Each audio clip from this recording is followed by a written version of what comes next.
નમસ્કાર, BBN news ચેનલમાં આપનું સ્વાગત છે. હું છું કવિતા પંચાલ ને હવે જોઈએ આજના સમાચાર.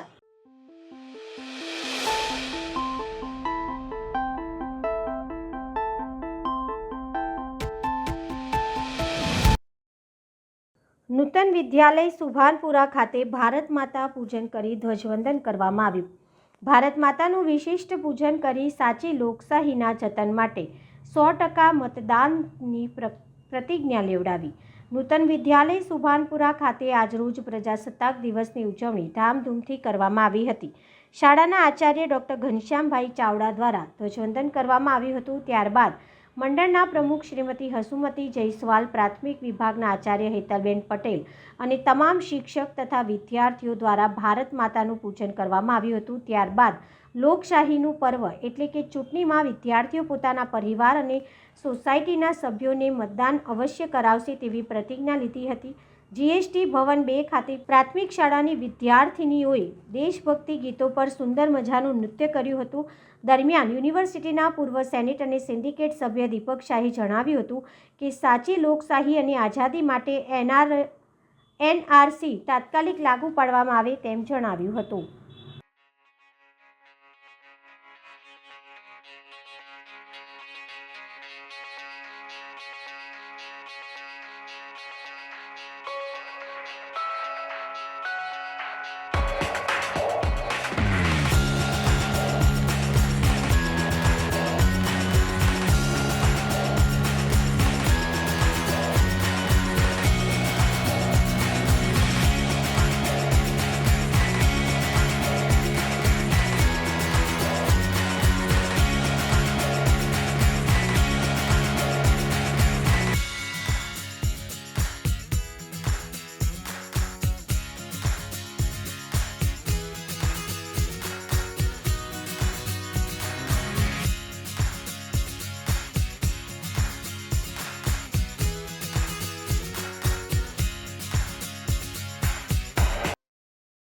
વડોદરા મ્યુનિસિપલ કોર્પોરેશનનું વર્ષ 2025-26નું ડ્રાફ્ટ અંદાજપત્ર અને રિવાઇઝડ અંદાજપત્ર આજે મ્યુનિસિપલ કમિશનર દિલીપ રાણાએ સ્થાયી સમિતિમાં રજૂ કર્યું, જેમાં ₹50 કરોડનો સફાઈ વેરાના વધારાના સૂચન કર્યું છે, જ્યારે કુલ ₹6200.56 કરોડનું બજેટ રજૂ કરવામાં આવ્યું છે. વડોદરા મ્યુનિસિપલ કોર્પોરેશનના કમિશનર દિલીપ રાણાએ આજે સ્થાયી સમિતિના અધ્યક્ષ ડૉક્ટર શીતલ મિસ્ત્રીને સુપરત કર્યું હતું.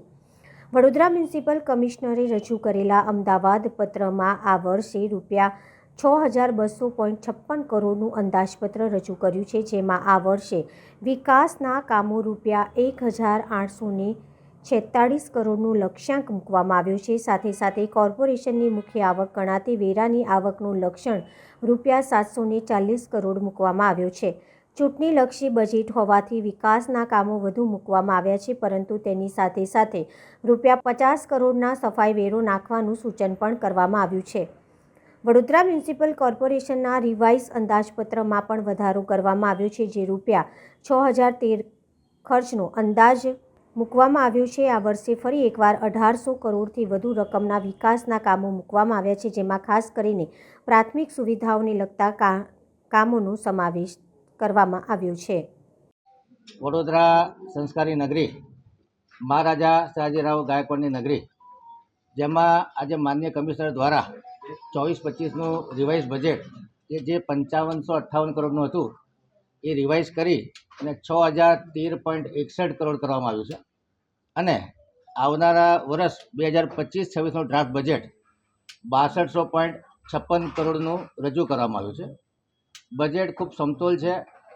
તમામ ડિપાર્ટમેન્ટ, તમામ વોર્ડ, તમામ ઝોન, તમામ જાતિ, તમામ વર્ગ, ખાસ કરીને યુવાનો, મહિલાઓ, સિનિયર સિટીઝન અને ઇન્ફ્રાસ્ટ્રક્ચર, સ્વચ્છતા, વિશ્વામિત્રી નદીના પૂર નિવારણાત્મક પગલાં, કેચ ધ રેન થીમ આધારિત જે બોરવેલ કરવાના છે અને ડીપ રિચાર્જ વેલ બનાવવાના છે.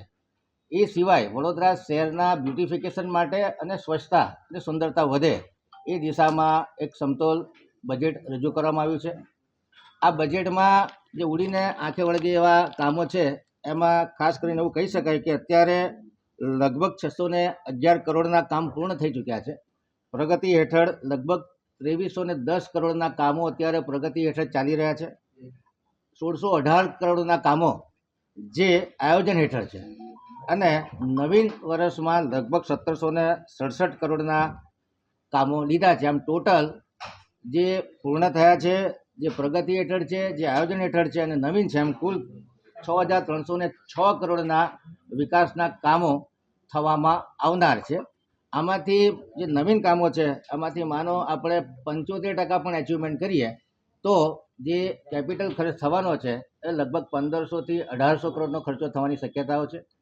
ગત વર્ષે અમે લોકો એ જે 1200 કરોડનો ખર્ચો કર્યો છે એ 1500 કરોડ સુધીનો ખર્ચ કરવાની દિશામાં આગળ વધી રહ્યા છે. છેલ્લા 10 વર્ષનું જે એવરેજ છે એ 650 કરોડ રૂપિયાનું હતું.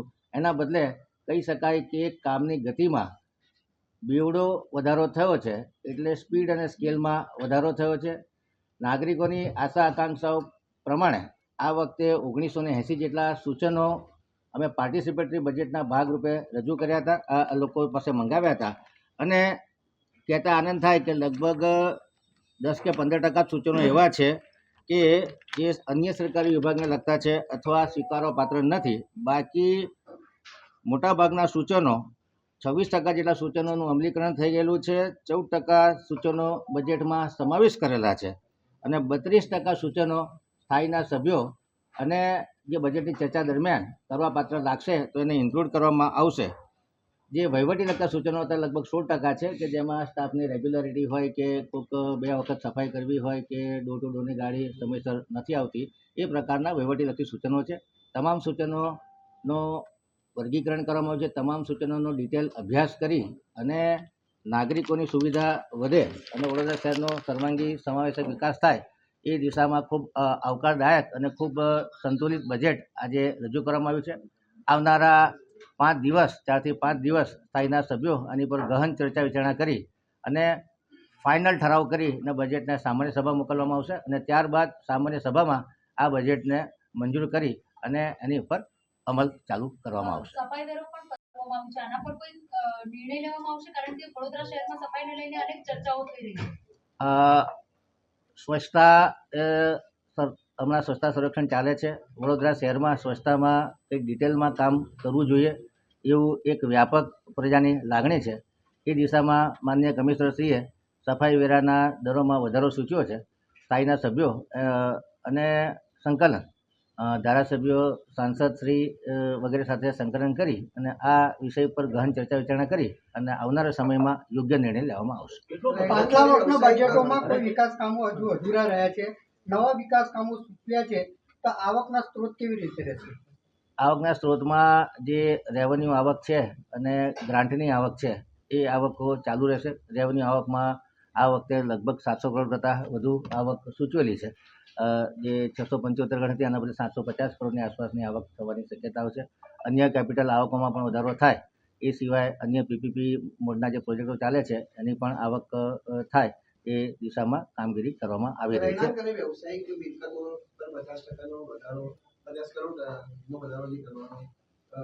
સફાઈ વેરામાં વધારો છે, મિલકત વેરામાં કોઈ ફરક નથી. ચર્ચા કરીશું.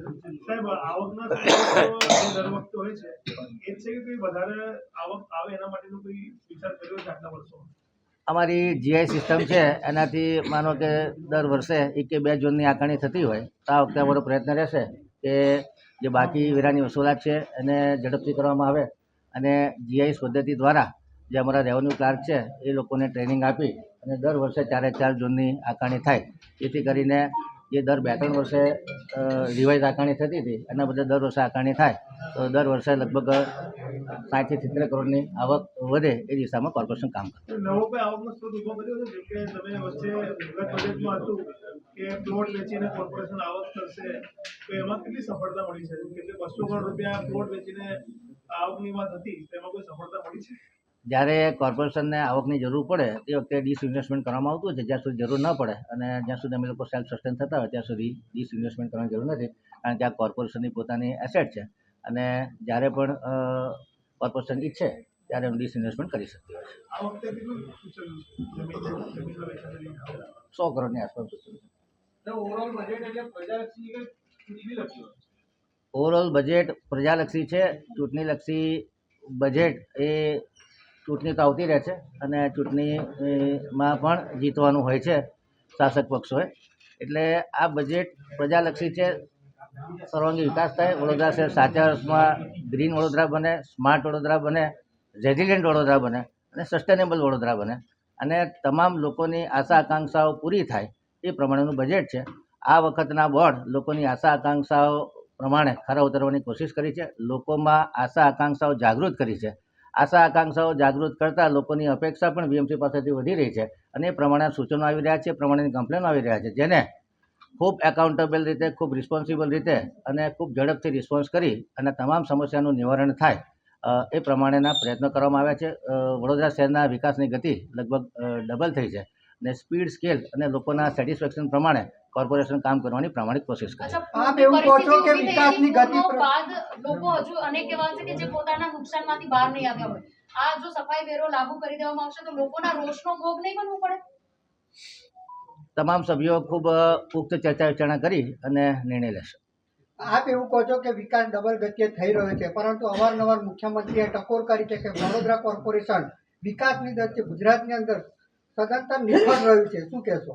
મુખ્યમંત્રીની ટકોર અમારા માટે માર્ગદર્શક છે. એ ટકોરના આધારે કહેવાય કે અમે લોકો વધુ મહેનત કરી, વધુ વિચારણા કરી અને પ્રજાની સુવિધામાં વધારો થાય એ દિશામાં પ્રયત્ન કરીએ. પ્રજા પર કેટલો બોજો વધશે આ બજેટમાં? એ બહુ ખાસ બોજો મૂક્યો નથી, ખાલી સફાઈ વેરો વધારે મૂક્યો છે, એમાં 50 કરોડનો બોજો વધવાની શક્યતા. વિશ્વાસનિધિની ગ્રાન્ટમાં સરકાર આપશે કે આપણે પણ આમાં બજેટમાં કોઈ ઉલ્લેખ કર્યો છે ઉમેર્યા છે? અમે પણ બજેટ હેડ ઊભું કર્યું છે 20-25 કરોડનું અને સરકાર પણ એમાં ગ્રાન્ટ. સફાઈ વેરો વધારે છે તો હવે 35માં ક્રમથી પાલિકા કેટલું હવે આગળ વધશે? હજુ તો કમિશનર સાહેબે બજેટ રજૂ કર્યું છે, એની પર ચર્ચા વિચારણા કરી અને કેટલો વેરો વધારો અને સ્વચ્છતા સંરક્ષણમાં વડોદરા આગળ આવે એ માટે તમામ પ્રયત્નો કરવામાં આવશે. વડોદરા પાલિકા દ્વારા આજે 600 કરોડનું બજેટ રજૂ કરવામાં આવ્યું, ત્યારે વડોદરા શહેર નાગરવાડા વિસ્તારમાં પીવાની સમસ્યા જ યથાવત જોવા મળી. પાલિકાના અધિકારી દર વર્ષે વડોદરાના વિકાસને લઈને બજેટ રજૂ કરે છે અને વડોદરાની વિકાસની વાતો કરવામાં આવે છે, પરંતુ પાલિકા ઘોર નિંદ્રામાં હોય તેવું લાગી રહ્યું છે. એક બાજુ પાલિકાના અધિકારીઓ અને નગરસેવકો સ્માર્ટ સિટીની વાતો માત્ર કાગળ પર જ કરી રહ્યા હોય. શહેર નાગરવાડા વિસ્તારમાં છેલ્લા ઘણા સમયથી પીવાના પાણીની સમસ્યાને લઈને રહીશો હેરાન પરેશાન થઈ ગયા. સ્થાનિક લોકોએ અનેક વખત નગરસેવકોને રજૂઆત કર્યા છતાં સ્થાનિક નગરસેવકો તેઓ કોઈને રજૂઆત કરવા છતાં પાણીની સમસ્યાનું નિરાકરણ ન આવતા આજે સ્થાનિક લોકોએ મીડિયા સમક્ષ આક્રોશ વ્યક્ત કર્યો હતો, જેમાં સ્થાનિક મહિલાએ જણાવ્યું હતું કે અમોને છેલ્લા ઘણા વર્ષોથી પીવાનું પાણી મળતું નથી અને પાલિકા દ્વારા અઠવાડિયામાં એક વખત પાણીની ટેન્કર મોકલવામાં આવે છે, જેમાં પણ કેટલાય લોકોને પીવાનું પાણી ભરાતું નથી, જેને લઈને સ્થાનિક લોકોએ આજે તંત્ર પર આકરા પ્રહાર કર્યા હતા. પાણી ટેન્કર વિસ્તારમાં આવતા કાદવ કીચડની સમસ્યા ઉદ્ભવે છે, જેને લઈને લોકોને હાલાકી ભોગવવી પડી રહી છે. વધુ સ્થાનિક દ્વારા માહિતી આપવામાં આવી હતી કે નાગરવાડા નવી ધરતી ગોળવાડના નાકા ઉપર પાણી જ નહીં આવતું. 2-3 વાર જઈને પાણીની ટાંકી બી અમે આવ્યા પણ કશું સુવિધા નહીં થતી. આ બંબો એક દિવસ આવે છે ને એક દિવસ નહીં આવતું, એવું થાય છે ને જેના તેના આંગણામાં કીચડ થાય છે, એ બી અમારું પ્રોબ્લેમ છે. બોલે છે બધા, અહીં બંબો ના ઊભો રાખો, અહીં બંબો ના ઊભો રાખો, એવું કરે છે. તો હવે તમે નળ લાવી આપો ને, નળમાં પાણી લાવી આપો ને, તમારું વાત થશે. ગયા ને અમે આવશે કરે છે, નામ લખી લેશે. ત્યાં આ ભાઈ બી જઈને આવ્યા, અમે બી જઈને આવ્યા, રિક્ષા ભરીને અમે જઈએ છીએ, કોઈ સાંભળતા નથી. હા લખી લેશે, બધું નામ લખી લેશે ચોપડામાં, પણ આવતા નથી. નાગરવાડા વિસ્તાર નવી ધરતી મેન રોડ પર લગભગ 1 મહિના ઉપરથી પાણી નથી આવતું. વારંવાર રજૂઆત કરી, વોર્ડ ઓફિસમાં પણ રજૂઆત કરી, સાથે પાણી પુરવઠાની અંદર યોગેશ વસાવા છે જે એન્જિનિયર છે પાણીની ટાંકીએ, તેમને પણ રજૂઆત કરી, પરંતુ 1 મહિના ઉપરથી પાણી નથી આવતું. જો વડોદરા શહેરની સ્માર્ટ સિટીની વાત કરતા હોય તો આપ જોઈ શકો છો આ સ્માર્ટ સિટી, અહીંયા પાણી 1 મહિનાથી પાણી નથી આવતું. એનું મૂળ કારણ છે કે આ મિડલ ક્લાસ ગરીબ પરિવાર છે. તમે જાઓ અલકાપુરી, સુભાનપુરા, કારેલીબાગ, હવે તૈયારીમાં 24 કલાકની અંદર પાણીનો નિકાલ આવી જાય. એનું મૂળ કારણ શું? એનું મૂળ કારણ છે કે અહીંયા ભાઈ અધિકારીઓ રહે છે, મોટા ઉચ્ચ વર્ગના લોકો રહે છે. એના માટે તમે ભેદભાવ ના કરો વડોદરા શહેરની 28 લાખની જનતાની અંદર બધા જ લોકો હકદાર છે પાણીના. કેમ ભાઈ આ લોકો વેરો નથી ભરતા? આજે તમારા ન્યૂઝના માધ્યમથી કહેવા માગું છું કે વડોદરા શહેરનું બજેટ છે આજે 6000 કરોડનું બજેટ છે.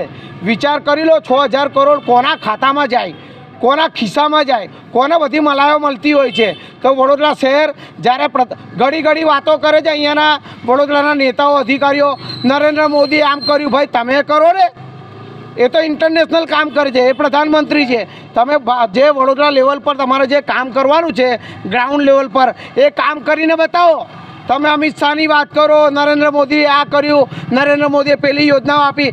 ભાઈ મોદી તો કામ કરે જ છે, તમે એમની વાત કરવાની લાયક જ નથી. તમે એમના નામથી જીતો છો અને પછી તમે જ્યારે ઇલેક્શન આવે ત્યારે મોદીના નામથી જીતો અને પછી તમે પબ્લિકનું કામ નથી કરતા. આ શરમની બાબત નથી? વડોદરા શહેર જો સ્માર્ટ સિટી આપણે વાત કરતા હોય તો આ શરમની બાબત નથી? 1 મહિનાથી ટેન્કર મોકલે છે તો યોગેશ વસાવા એન્જિનિયર છે, ભાઈ અજામ છે, એ વાળંદ છે. યોગેશ વસાવા કોણ છે? યોગેશ વસાવા એન્જિનિયર છે, ભણી ગણીને એન્જિનિયર બને તો એનામાં અક્કલ નથી કે ભાઈ 1 મહિનાથી અહીંયા પાણીનું મોકલો છે ટેન્કર, તો પાણી લાવી દો ને ભાઈ, બીજું કશું અમારે કશું જોતું નથી. યોગેન્દ્રભાઈ, એક સવાલ છે કે આજે જે બજેટ પડવાનું છે તેવું લાગે છે કે પાણીની સમસ્યાને લઈને બજેટમાં કોઈ સુધારા વધારા થશે? આની પહેલાંનું બજેટ 5538 કરોડનું હતું. મોંઘવારી પ્રમાણે અત્યારે 6000 કરોડનું બજેટ આપ્યું છે. પરંતુ તમે વિચારો, એ 6000 કરોડમાંથી કેટલા કરોડ તો લોકોના ખિસ્સામાં જશે, અધિકારીઓના નેતાઓના ખિસ્સામાં જશે. બધા જે વડોદરા શહેરની અંદર જે નેતાઓ આવે છે એ બધા કરોડપતિ થઈ જાય છે. એનું મૂળ કારણ જ છે, બધાને મીઠી મલાઈ મળતી હોય એટલે બધા આ કાનને મોઢું બંધ રાખતા હોય છે. યોગેન્દ્ર બારોટ, સામાજિક કાર્યકર. વડોદરા મહાનગરપાલિકાના ઇલેક્શન વોર્ડ નંબર 9માં આવેલા પેરેડાઇઝ એપાર્ટમેન્ટ લક્ષ્મીનગર એપાર્ટમેન્ટને જોડતા મેઇન રોડ પર છેલ્લા 1 વર્ષથી વરસાદી કાચના ઢાંકણો ખુલ્લા છે. ગઈકાલે એક નાનકડી દીકરી વરસાદી કાચમાં ફસાઈ ગઈ. સ્થાનિક લોકોએ તેને બચાવીને બહાર કાઢી, તેમ છતાં આ વહીવટી તંત્ર જાગતું નથી. ત્યારે આજરોજ સ્થાનિક મહિલાઓ સાથે રહી ભાજપનો ઝંડો લગાવી વિરોધ કરવામાં આવ્યો હતો. અમે લોકો પેરેડાઇઝ એપાર્ટમેન્ટમાં રહીએ છીએ અને આ ગટર 1 વર્ષથી ખુલ્લી છે અને આની અંદર ગઈકાલે પણ એક નાની દીકરી હતી, એ પડી ગઈ, અડધી એ થવાઈ એટલે અમે લોકોએ કાઢી લીધી છે છોકરીને. અને અમે એવું વિચારીએ કે ભાઈ તમે વહેલી તકે આનું નિરાકરણ લાવો તો સારી વાત છે. આ પરિસ્થિતિ, ગટર ખુલ્લી છે, આનો કંઈ નિકાલ લાવતું નથી. કેટલી વાર કેવડાવી પણ એનો કોઈ જવાબ જ નથી આપતા આ લોકો. ખબર નહીં શું કરો છો કામ તમે ભાજપના થઈને. વડોદરા મહાનગરપાલિકાના ઇલેક્શન વોર્ડ નંબર 9 અને એમાં પણ આવેલું ગુજરાત હાઉસિંગ બોર્ડ પેરેડાઇઝની આ મેઇન લાઇનનો રોડ છે. અહીંથી નાના દીકરાઓ, વૃદ્ધો, તમામ લોકો એક જ રોડ પરથી અવરજવર કરે છે. ત્યારે છેલ્લા 1 વર્ષથી આ વરસાદી ઢાંકણ આની ખુલ્લી પરિસ્થિતિમાં છે. અહીંના ચૂંટાયેલા પ્રતિનિધિઓને વારંવાર સ્થાનિકોએ રજૂઆત કરી છે, માતા બહેનોએ રજૂઆત કરી છે, ત્યારે કોઈપણ પ્રકારનું નિરાકરણ નથી આવ્યું. ત્યારે આજે અમારે ભાજપનો ઝંડો, ધ્વજ લગાવી અને આજે એનો વિરોધ પ્રદર્શન કરવાનો વારો આવ્યો છે. અહીંના ચૂંટાયેલા પ્રતિનિધિ ધારાસભ્યશ્રીને પણ અમે વિનંતી કરીએ છીએ કે વહેલામાં વહેલી તકે આ જેટલા આવા ખુલ્લા ઢાંકણ છે એ તમામ ઢાંકણોને વ્યવસ્થિત કરવામાં આવે. નહીં તો જો કોઈ પણ હોનારત થશે તો એની સંપૂર્ણ જવાબદારી આ ચૂંટાયેલા પ્રતિનિધિ અને વહીવટી પાંખની રહેશે. વડોદરા મહાનગરપાલિકાનું વર્ષ 2025-26નું ડ્રાફ્ટ બજેટ 6200.56 કરોડ અને 24-25નું રિવાઇઝ બજેટ 6013.61 કરોડનું રજૂ કરાયું છે. અંગે પાલિકાના વિપક્ષના નેતાની પ્રતિક્રિયા. હજુ મેં બજેટ વાંચ્યું નથી, આંકડા જોયા નથી, તો એ બજેટની આટલા વર્ષોના અનુભવથી હું કહું છું કે 10 વર્ષની 20 વર્ષના આંકડા તમે જોશો બજેટના, તો આંકડાની માયાજાલ સિવાય કશું દેખાતું નથી. આના પરથી તમને એક વાર્તા કહું હું તમને, કે હું નાનો હતો ત્યારે મદારીના ખેલો આવતા હતા અને મદારી આવીને એવું કહે કે જો આ સાપ છે ને બીડી પીશે, એટલે લોકો સાપની તરફ જોઈએ કે સાપ ક્યારે બીડી પીશે, હે? અને પછી ડમરું બજાવે, અસરે પાણી તસરે પાણી, ચક ચવલકી પાવડી, કવગજ મોતન કા હાથ, પદ્મા કરે વિચાર, હાથ છું એવું કરે અને તાવીજ વેચીને જતો રહે. મૂળ એનો હેતુ શું હોય? તાવીજ વેચવાનું. અહીંયા લોકોને, વડોદરા શહેરના નગરજનોને આંકડાની માયાજાળ બતાવી અને શું સિદ્ધ કરવા માગે છે એ જ સમજ પડતી નથી મને તો. સવાલ એટલો છે કે તમે એક બી આંકડા જુઓ તો તમને મળશે નહીં. ગયા વર્ષના આંકડા લખેલા હશે કે આ વખતે 100 કરોડની જમીન વેચવાની છે અને 20 કરોડની કે 25 કરોડની વેચાશે. જો 75 કરોડ ઓછા આવ્યા તો તમારો બજેટ કઈથી ફિટ થયો ભાઈ, મને બતાવો. તમે કહેશો કે રેવન્યુની આવક 2000 કરોડ આવશે અને 1500 કરોડ આવે તો 500 કરોડ ક્યાંથી લાવશો ભાઈ? એ તો બતાડશો કે નહીં બજેટમાં? ગયા વખતના બજેટમાં, રિવાઇઝ બજેટમાં તમે બતાડશો ને કે આ રીતે સરભર થશે. આમાં કશું નહીં. આ રિવાઇઝ બજેટનો દિવસ પૂરો થશે એટલે નવો બજેટ ચાલુ થઈ જશે. લોકો બજેટ તરફ નથી જોતા. લોકો શું કહે છે કે મારા ત્યાં પાણી નથી આવતું, મારા ત્યાં ગંદુ પાણી આવે છે, મારા ત્યાં ડ્રેનેજ બરાબર ચાલતી નથી, રોડોમાં ખાડા પડી ગયા છે. જો તમારું એટલું સારું બજેટ હોત તો આ વડોદરા શહેરની અંદર 3 વખત પૂર અને 5000 કરોડનું નુકસાન ન થયું હોત. તમારી સરકાર ઝોન ફેન કરીને માલે તુજારોને જમીનો આપી દે અને ત્યાં બિલ્ડિંગો બની જાય. વર્ષો સુધી તમારી રૂપારેલ કાંસ, ભૂકી કાંસ, મસીયા કાંસ સાફ ના થાય. 450 કિલોમીટરની વરસાદી ગટરની અંદર જો ડ્રેનેજ જે પાણી વહેતું હોય તો આ બજેટને શું કરવાનું ભાઈ? એટલે સવાલ એટલો જ છે કે મેં બજેટ વાંચ્યું નથી, તેમ છતાં આટલા વર્ષોના અનુભવથી એવું કહું છું કે વાદે કે ઉપર વાદે और वादा नहीं निभाना ये इनकी फितरत में है. ये समझ के चलो आगे. બસુભાઈ 6200 કરોડનું જે બજેટ છે એની સામે ઇન્કમ સોર્સ કઈ દેખાતા નથી, એના માટે શું કહેશો? મેં તમને પહેલા જ કીધું આંકડાની માયાજાળ છે. આ બજેટ શું પગાર નહીં ચૂકવો, શું લાઇટના બિલ નહીં ચૂકવો, શું નહીં કરો? 1200ની ભરતી કરી છે એને નહીં આપો. શિક્ષણ સમિતિમાં જે બચારાઓ આટલી મહેનત કરી રહ્યા છે, જેને કોર્ટે હુકુમ આપ્યો છે, તો છતાં એમને પરમનન્ટ નથી કરતા. એ બી માણસ છે. એ બી તમારી દરેક રેલીઓમાં શિક્ષકોને પગ બોલાવો, એમના પાસેથી કામ લો, એમના પાસેથી આ કરો. ઓછું આવડતું હોય તો શિક્ષકને ખકડાવો અને પાછા એમને જ્યારે હક માંગવાનો સમય આવે એમને તમે આપતા નથી. બચારાઓ અહીંયા આવ્યા હતા બધું રેલીના સ્વરૂપમાં આવેદનપત્ર આપવા, એમને બહાર ઉભા રાખ્યા. અરે શિક્ષક છે ભાઈ, દેશની મૂળ પાયાની અંદર તો આ બજેટ ઠીક છે, બજેટ છે. જે બજેટની અંદર 7 કરોડ રૂપિયામાં આપણી શિક્ષણ સમિતિ ચાલતી હતી એની જગ્યા પર 170-180 કરોડ રૂપિયા તમે ખર્ચા કરતા હોય અને એની અંદર બી 60-70 કરોડ રૂપિયા જો કોર્પોરેશનના જતા હોય અને જે શિક્ષણની જવાબદારી સંપૂર્ણપણે રાજ્ય સરકારની હોય તો એ પૈસા ના આપતા હોય તો કેવું બજેટ બનશે આપ વિચાર કરી લો. 6200 કરોડની સામે મુખ્યમંત્રીએ વિકાસને એક ટકોર કરી હતી. શાસક પક્ષ હજુ પણ નિંદ્રામાં છે. શાસક પક્ષ નિંદ્રામાં નથી, શાસક પક્ષ બધું હોદી રહ્યું છે. જો બ્રિજની અંદર રાજ્ય સરકારે પૈસા આપવાના કીધા હોય અને આજ સુધી પૈસા ના મળ્યા હોય તો રાજ્ય સરકારને શું સમજવું? ચાલો મને કહો.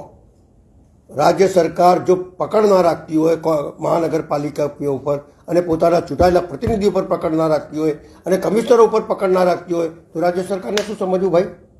રાજ્ય સરકાર પોતે કહે છે કે પાણી કઈ રીતે ભરાયું, કેમ ખાડા પડી ગયા, કેમ ભ્રષ્ટાચાર થાય છે, કેમ તમે કામ નથી કરતા, વારંવાર ટકોર. સભાની અંદર આપની પ્રતિક્રિયા કેવી છે? મારું કહેવાનું ભાવાર્થ છે કે રાજ્ય સરકાર, કોર્પોરેશનનો એક નિયમ છે કે શહેરની અંદર કોઈ બી વેપાર હોય ને તો એના પૈસા અમુક % કોર્પોરેશનને મળવા જોઈએ. વેપાર કરતી હોય તો સ્ટ્રીટ લાઇટ અમારી હતી, અમે લાઇટ જનરેટ કરતા હતા, લોકોને આપતા હતા. એ લાઇટ રાજ્ય સરકારને આપી દીધી. રાજ્ય સરકાર અહીંયા વેપાર કરે છે અને જે લાઇટનો ભાવ કોર્પોરેશન આપતી હતી એના કરતાં બમણા ચોમણા લે છે, એટલે વેપાર કરતી થઈ ગઈ. જો વેપાર કરતી હોય તો ઓછામાં ઓછા 5-10% તો કોર્પોરેશનને આપો. તમે ગેસ ચાલુ નફો કરતો એકમ આપી દીધો, એના શેર હોલ્ડર થઈ ગયા, અમે ભાગીદાર થઈ ગયા. પણ ભાગીદાર તમે કોર્પોરેશન થઈ છે. પ્રજા પાસેથી તમે જો પૈસા લેતા હોય અને વેપાર કરતા હોય તો વડોદરા શહેરના મહાનગરપાલિકાને મળવું જોઈએ. આ બધા આટલા બધા થાંભલા લાગ્યા છે, 100 રૂપિયાનો તો કેટલા રૂપિયા ભેગા થાય તમે વિચાર કરો. દરેક વસ્તુની અંદર, હું તેમ નથી કહેતો, દરેક વસ્તુની અંદર પાણી તમે આપો છો, ડ્રેનેજ તમે આપો છો, જેનાથી પાણીની લાઈન બી નથી, અને પાણી માંગવા માટેને એપ્લિકેશન કરી છે તોય પાણીનો વેરો લો છો, પણ પાણી નથી આપતા. જેનાથી ડ્રેનેજ નથી એનો બી વેરો લો છો. જન્મથી મરણ સુધીની ટેક્સ લે છો, પણ જન્મથી મરણ સુધીની સુવિધા તમે આપતા નથી, અને વારાએ ઘડીએ ઊંધા ચશ્મા પહેરાવીને લોકોને બજેટ બતાડો છો. એ હકીકત છે. આગામી દિવસોમાં ઇલેક્શન આવી રહ્યા છે પાલિકાના, પ્રજાલક્ષી બજેટ તમને દેખાય છે? પ્રજાલક્ષી બજેટ કોઈ જ નથી, એક બી નથી. અત્યારે પ્રજા લોકોએ આટલી બધી કેટલી બધી કરી છે? 1700 આ લોકોએ રજૂઆત 1900 રજૂઆત કરી. એટલા લોકો તો, એટલા પરિવાર તો જાગૃત છે. કેમ કરી છે? બજેટની અંદર જે આશા અને અપેક્ષા લોકો, માનનીય સન્માનીય પ્રધાનમંત્રી આવે છે તો પડદા લગાડવા પડે છે. એ તો શહેરની દશા કરી દીધી. પેલા વૃક્ષો લગાડ્યા, કયું કોનો કાર્પેટના જડ લગાડ્યા, એનાથી હાનિ થાય વડોદરા શહેર નગરજનોને. જે જુઓ તો આ તમારે અતાપી બનાવ્યું, 75 લાખની આવક હતી, એને 25 લાખમાં આપી ગયા 70 એકર જમીન. આઈએસ ઉપરને કોઈ બોલતું નથી. બાલાજી કેસ ચાલતો હતો, એ જગા આપી દીધી. ઇવન દો તમારે સંજયનગર 1800 ઝૂંપડા તોડી નાખ્યા, 18 મહિનામાં તમને ઘર આપીશું એવો વાયદો કર્યો, સપના દેખાડા એમને. પછી ભિક્ષુકની જગા નીકળી સત્યાજીરાવ ગાયકવાડે આપેલી, એનો કેસ પાછો થઈ ગયો, અને તમને ફરીથી ટાઈમ આપ્યું, અને ફરી બી ટાઈમ પૂરો થઈ ગયો. અને 11 કરોડ રૂપિયા ગરીબ લોકોના બાકી છે, 2000 રૂપિયા મહિનાના પ્રમાણે. તો એને બ્લેકલિસ્ટ કરવું જોઈએ કે નહીં? કેમ નથી કરતા બ્લેકલિસ્ટ? કોણ તમારો સગો લાગે છે? આ બધી બાબતો શહેરને સ્પર્શે છે, શહેરના નગરજનોને સ્પર્શે છે. વહેલું તૈયાર થઈ ગયું તો એની આવક બી થાય, અને નહીં આવક ઊભી થાય તો આપણે તો બેંકોમાં પૈસા ભરવાનો વારો આવશે. જેમ બાલાજીની અંદર હરરાજીએ પેલા બદલાવી લીધું, અને આપણી જમીન, કરોડોની જમીન એમની પાસે દબાયેલી છે. ઉપલેટા શહેરમાં 25 વર્ષથી પણ વધુ સમયથી અનેક પ્રકારના માનવતાવાદી સત્કાર્યો કરતી સંસ્થા એટલે કે શ્રી માનવ સેવા ટ્રસ્ટ દ્વારા પ્રજાસત્તાક દિવસની અનોખી રીતે ઉજવણી કરવામાં આવી હતી. માનવ સેવા ટ્રસ્ટ દ્વારા ચાલતા સંસ્કાર કેન્દ્રના માધ્યમથી દરરોજ 80થી વધુ ગરીબ બાળકોને ભણાવવામાં આવે છે, અને દરરોજ પૌષ્ટિક નાસ્તો આપવામાં આવે છે. 26 જાન્યુઆરીના દિવસે આ ગરીબ બાળકોને દાતા શ્રી કલ્પેશભાઈ ગડિયા સુરતવાડા તરફથી જે સહયોગ મળ્યો હતો, તેમાં આ બાળકોને કંપાસ બોક્સ, નોટબુક્સ, બોલપેન તેમજ અન્ય સ્ટેશનરી આ બાળકોને આપવામાં આવી હતી. અને સંસ્થાના સ્થાપક પ્રમુખ લાલજીભાઈ રાઠોડ દ્વારા તેમના પરિવાર દ્વારા આ બાળકોને દૂધ અને ખાજલીનો નાસ્તો કરાવવામાં આવ્યો હતો. આ કાર્યક્રમમાં લાલજીભાઈ રાઠોડ, પ્રમુખ શ્રી માનવ સેવા ટ્રસ્ટ તેમજ દિનેશ કણસાગરા, કિશોરભાઈ ભલાણી, કેશ બાપા સિણોજિયા, સીડી પટેલ, દિલીપ મહેતા, ગોવિંદભાઈ ધામેચા તેમજ આનંદ બાવરિયા અને ટીચર શ્રી ફોરમબેન વાછાણી તેમજ અલ્પાબેન રાઠોડ ખાસ આ બાળકોને પ્રોત્સાહિત કર્યા હતા. અતિથિ વિશેષ તરીકે આ કાર્યક્રમમાં સુનિલભાઈ ધોળકિયા, ભારત વિકાસ પરિષદ હાજર રહ્યા હતા. અને આ કાર્યક્રમમાં સ્ટેશનરીના દાતા તરીકે સહયોગ આપનાર કલ્પેશભાઈ ગડિયાનો સંસ્થાના પ્રમુખ લાલજીભાઈ રાઠોડ તરફથી જાહેર આભાર માનવામાં આવ્યો હતો. નમસ્કાર, હું આનંદ બાવરિયા, માનવ સેવા ટ્રસ્ટનું જે શિક્ષણ કેન્દ્ર અને સંસ્કાર કેન્દ્ર ચાલે છે તેનો હું એક સ્વયંસેવક છું. તો આજે માનવ સેવા ટ્રસ્ટમાં 26મી જાન્યુઆરી નિમિત્તે જે કાર્યક્રમ હતો, એ કાર્યક્રમમાં 80થી 85 જેટલા જે શ્રમજીવી પરિવાર અને ઝૂંપડપટ્ટી વિસ્તારના જે બાળકો આવે છે, તો તે બાળકોને 26મી જાન્યુઆરીની ઉજવણી સ્વરૂપે આજે કલ્પેશભાઈ ગઢિયા સુરત તરફથી ટેક્સનરી પ્રોવાઈડ કરી છે. અને RSSના અને ભારત વિકાસ પરિષદના એવા જે સુનિલભાઈ અહીંયા પધાર્યા હતા, તેને અને અહીંના જે ટીચર છે તે અલ્પાબેન રાઠોડ અને પાર્થભાઈ રાઠોડ તરફથી આ ટીચરે અહીં આજે આ પૌષ્ટિક નાસ્તો પણ બાળકોને આજે આપ્યો. અને 26મી જાન્યુઆરીની સરસ મજાની આજે એક રાષ્ટ્ર પ્રત્યેના પ્રેમની એક ઉજવણી સ્વરૂપે આજે માનવ સેવા ટ્રસ્ટના આંગણે સરસ મજાનો કાર્યક્રમ થયો. અને અહીંયા 80-85 બાળકો ખુશખુશાલ થઈ અને આ કેન્દ્રમાંથી આજે અહીંયા રવાના થયા. અને આ સરસ મજાની ઉજવણી આજે માનવ સેવા ટ્રસ્ટને આંગણે થઈ છે. જય હિન્દ, જય ભારત. મળીશું આ સમયે આ ચેનલ પર. ત્યાં સુધી સમગ્ર BBN ન્યૂઝ ચેનલની ટીમને રજા આપશો. નમસ્કાર.